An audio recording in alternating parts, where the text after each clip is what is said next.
શેખપીર 3 રસ્તા પાસે પાર્ક કરેલા આઈસર ટ્રકમાંથી ₹1.70 લાખની કિંમતના 17 ગ્રામ એમડી ડ્રગ્સ સાથે બે શખ્સોને એસઓજીએ દબોચી લીધા હતા।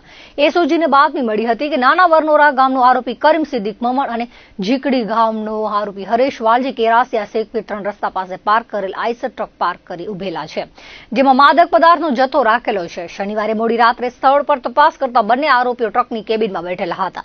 પોલીસે આરોપીઓની ઝડપી લેતા આરોપી કરીમના ખિસ્સામાંથી સફેદ કલરનો પાવડર ભરેલ બે નાની પ્લાસ્ટિકની પડીકી મળી આવી હતી, જેની ખરાઈ કરતા એમડી ડ્રગ્સ હોવાનું સામે આવ્યું હતું। પોલીસે બંને આરોપીઓને 1,70,000ના એમડી ડ્રગ્સ સહિતના મુદ્દામાલ સાથે અટકાયત કરી હતી।